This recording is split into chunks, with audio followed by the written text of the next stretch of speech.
Hey guys, welcome to the Critical Review, and with October quickly approaching, I figured right now would be a great time to put out a list of spooky games that I've played over the years. This list is in no particular order. This is just some stuff I've really enjoyed and I'd like you guys to check out if you have time. For all you indie enthusiasts, I think you're going to be really into the first game on this list. The game is called Oxenfree and it debuted in 2016. Now before I go any further, for those of you that are a little bit sensitive to horror aspects in games, you get scared easily, this might be a great title for you because this is more of a psychological thriller with horror elements, but even the most novice of horror game enthusiasts would probably sit through this one without a problem. Even that being said, for you seasoned horror game enthusiasts, you're going to find a lot of enjoyment in this because there's enough aspects to it that it keeps it really interesting, and it does have that spooky vibe to it. Essentially, Oxenfree is like a coming-of-age psychological thriller where multiple teenagers go to an island and they are basically there on a vacation and a mystery unravels in front of them. Throughout this mystery, you're going to communicate with ghosts, solve puzzles, and you're going to interact in basically a 3D character in kind of a 2D side-scrolling environment where it's kind of like a walk and talk style of gameplay. You're going to be able to interact with your fellow characters. You're going to be able to interrupt them while they're speaking. You're going to be able to kind of like choose how you respond to questions or different topics that they bring up, and that's going to kind of shape the relationship throughout the story. I had an absolute blast with this. Actually, my nephew also did at the time. I told him to try it out, and he started playing it, and he actually sat through and beat the whole thing. Now, touching upon that, it's not an extremely long game, but the price tag reflects that. This one is a bargain buy, but it's worth every penny. I think there's a lot of replay value in this, but it's not going to be something I'm going to replay just over and over again. It's going to more than likely be like a yearly title that I'm going to revisit probably around this time of year. So if you like all things spooky, make sure to check out Oxenfree. The next game on our list is going to be for more of you mainstream gamers. Now, this game came out in 2019. It was huge, and if you haven't heard of it, I'd be shocked, but I had to mention it on this list. And it's my favorite horror game of all time. It's going to be Resident Evil 2 Remake. Now, this game takes everything that the PlayStation 1 original had and actually, in my opinion, made it better. This is one of the times that I can say a remake was better than the original. And that's not taking away from the original, but it was just that good. In this horror game masterpiece, you play as rookie cop Leon S. Kennedy and Claire Redfield. Both arrive at the same time in Raccoon City to find it in ruins, completely overrun with zombies. Each character has a unique playthrough in their journey to escape the city. The city's full of zombies, bioweapons, underground labs, conspiracies, puzzles. There's a lot to this game. Characters that you get attached to, callbacks to old games, nostalgia, and more. There's not a whole lot that this game doesn't have. This is an absolutely top tier title. I strongly recommend that you play it. The warning ahead for this one is, this game is scary. Now, I understand that some people are a little bit more sensitive to horror than others, but if you can allow yourself to get immersed into a story, this game has a lot of really crazy horror aspects to it. The lighting in the beginning of it, just the best I've ever seen in a game. It's crazy how the game developers, how they use lighting in it can just put you on the edge of your seat and make the environment so tense, and you can just feel that anxiety creep in. I would say that this is not for people that are a little bit sensitive to horror aspects. This is probably going to be higher up on the horror scale, in my opinion. So make sure you guys check out the Resident Evil 2 Remake. Just a fantastic game. Now, if you like co-op games, zombies, and George A. Romero movies, the next game's probably for you. This game just launched this year. It's called No More Room in Hell 2. This is the sequel to No More Room in Hell. I never played the original, but from what I've heard, this one is leaps and bounds better. In this game, you play as a survivor. You enter a city with nothing but a .22 pistol and a flashlight. You have to get all of your weapons on site and find them as you go. Kind of like PUBG, but not as plentiful weapon-wise. You have a survival horror element because you don't have just unlimited ammo. You do have to ration your ammo quite a bit, even in beginner mode. Teamwork is absolutely essential in this. Another great aspect of this is having proximity chat. You have to go and find your teammates after you're dropped into the map. You're going to need to help each other with objectives, staying alive, kind of spreading out resources between yourselves. All of this is very, very pertinent to the gameplay. Essentially, there's multiple environments to play, and there's different objectives in those environments. So there's a lot of replay value in this. It's easy to get overrun and it's easy to become infected in this. Infection is a real thing that you have to worry about. If you become infected, you will slowly turn into a zombie and you have the opportunity to kind of end things, if you know what I mean. Which is a really unique game mechanic that I've never seen in a video game before. I've been playing this game with some buddies and it's a ton of fun. I can't recommend it enough, and this is an absolute bargain. At $25 in the Xbox store and I believe $20 on Steam at this moment, this is a no-brainer. If you like to hop on your game in the evening, play with your buddies, and you're into shooting zombies, then this game is definitely for you. This is a standout in the co-op realm. I think that this is one of the most well-formulated co-op games that we've had in a long time.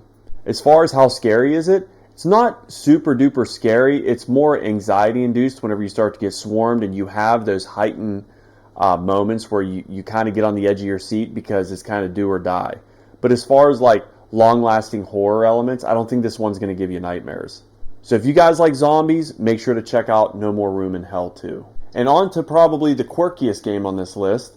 It's going to be 2023's Bridge Curse 2. Now, why is it quirky? Boy, how do I describe this? So getting right down to it, the game wasn't developed in country. So it was dubbed over, essentially. So there is some like cheesy dialogue in it. I would have to describe it as playing like a horror anime. That's kind of like the dialogue that you're going to get. Even with the cheesy dialogue, it has kind of like its own charm. It makes you kind of like the game more in a way. That being said, that's really the only gripe that I could see people having with this game. Again, this is another bargain buy, maybe $20 if not less. As you play Bridge Curse 2, you're going to get to play as 4 different characters with 4 different perspectives on the same event.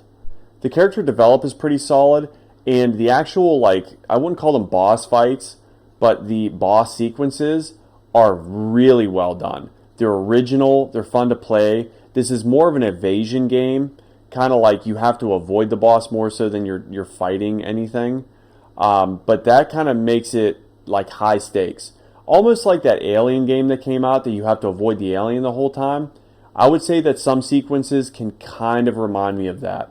Even with its cheesy dialogue, it still has great gameplay, it has good looking graphics, a good story, and pretty solid character development. I had a lot of fun with this, and this one is not that scary either. Don't get me wrong, there are parts that are going to make you jump, for sure. This is definitely scarier than Oxenfree or the other games on this list. But it's not to like the level of Resident Evil or Dead Space or something like that. This is kind of a nice middle ground horror game that you can play and just kind of enjoy yourself. It's just a good story. So if you got $20, some time on your hands, and you don't mind anime talk, then make sure to check out Bridge Curse 2. And next up is the absolute cheapest game on our list. Again, this one isn't going to be so terrifying that you're going to have nightmares over it, but there are definitely some solid jump scares and some pretty creepy moments in it.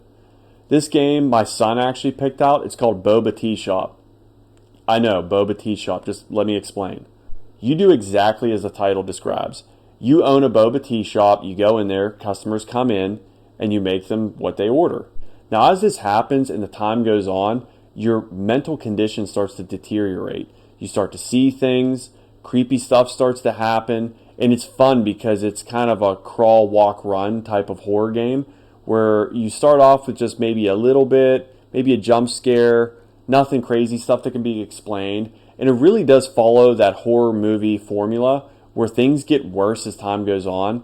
And that's good for a couple of reasons. One, it kind of builds that anxiety level a little bit. And two, it breaks you into it so that it's not like jarring, and it doesn't set an over the top tone early.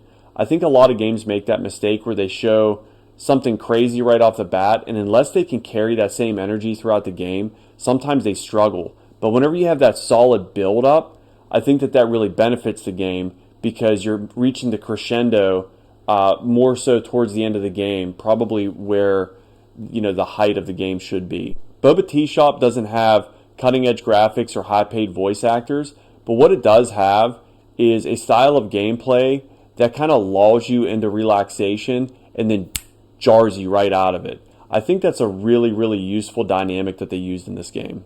This game comes in at $4.99, so it's kind of hard to complain about what you get for the price point. However, I'm going to say this is probably the best game I've ever bought for $5. It's not overly complex, it's not super long, but for an evening game session, I think that this was actually a really fun play. So if you guys like trendy teas and ghosts, I would go and check out Boba Tea Shop. Now, if you're really looking to get scared this season, I would say that this game, or what I should say is games, are the ones that you definitely want to check out. And that's going to be anything Dead Space. I couldn't narrow it down to just one. It doesn't matter which one you buy. They are all scary. Some of the older titles you can probably get a good deal on the Xbox Store or the PlayStation Network. But you're not going to be disappointed even with the older titles. And along with Dead Space, I'm going to include the Calypso Protocol in this because that takes place in that universe. This is like Aliens meets John Carpenter's The Thing. This is a space exploration horror game that's fraught with body horror and tense moments. There's a sense of claustrophobia as you go throughout it. There's fun weapons upgrades and equipment upgrades that you can get throughout to kind of help you navigate it. But at no point in this game do you feel safe. Also, if you're one of those players that try to make it through a game without dying at all, like first try, this ain't the one because you are going to die a lot. These games are not easy. Even though they're not easy, it keeps it fun and keeps you engaged so that you don't want to walk away from it. I wouldn't say that it's frustratingly difficult, but there is definitely a level of difficulty to these that the game doesn't just hand you advancement on a silver platter. You really do have to earn it. So this Halloween season, find yourself on a spaceship delimbing aliens as you navigate through claustrophobic corridors and attempt to survive the night. If you have free time, I would definitely check out any of the Dead Space titles. They're all fantastic and they're scary. Now, if you want a game that's going to stick with you, this is the one. Turn off all the lights, put your headphones on, turn it up full blast, and get ready for an experience that you're not going to forget. I'm talking about the Mortuary's Assistant, and you are exactly as the title implies. You play as a mortuary's assistant embalming bodies. There's a step-by-step task-based process that you have to do, and throughout that, you're being interfered with by demons. There are 3 bodies that you have to embalm, and you're going to have to figure out which one of them is the demon. Best part of this game, tons and tons of replay value. You're going to be haunted throughout it. You're very rarely going to get the same haunts twice in a row. Each game is going to kind of be dependent on how you play it, and the haunts are going to also be dependent upon that. So you are going to get a very different game experience every time that you play this game. Jump scares, creepy atmosphere, noises, bumps in the dark. This game has it all. This is probably my favorite title on this list for the Halloween season. And this one, in my opinion, is the scariest one. And I don't mean that it's going to give you nightmares, but as far as gameplay experience, while you're playing it, you're going to jump out of your seat, you're going to yell, you're going to have a blast with this. This is an absolutely amazing time. It's not so scary that it's unenjoyable. It's just the perfect amount. It's an absolutely great time. I will say this, it's a pretty morbid title. Like, you are embalming bodies, so be aware of that. I wouldn't necessarily play this with somebody who's sensitive to like horror games because they're probably not going to enjoy themselves because they're going to be getting jump scared a lot. Aside from me praising the gameplay, the story is actually really solid. It has multiple endings. Each ending is really interesting. It has a couple different paths that you can veer off your main objective and take, and it kind of takes you down a different road into a different ending. Also super cool. I think that this game is probably one of the best horror games to come out in the last 5 years. So if you have any time at all, make sure that you guys check out the Mortuary Assistant. This is going to be one you're going to be playing every year for sure. Alright guys, that was my list of spooky games for the October season. I'm probably going to do a couple more of these. Throw your suggestions in the box down below if you have any suggestions as far as like games I should play, and maybe I'll throw them up on a list. If you guys have 2 seconds, please tap that like button. I really appreciate it, and it really helps out my channel. I'm going to have a lot more spooky stuff coming your way. I like to do September and October. So yeah, October's just not enough for me. I love this time of year, so I like to get an early start. I'm going to have more videos as far as spooky games, spooky movies, cool stuff to check out this season. Any suggestions, drop them in the box below, and I'll see you next time.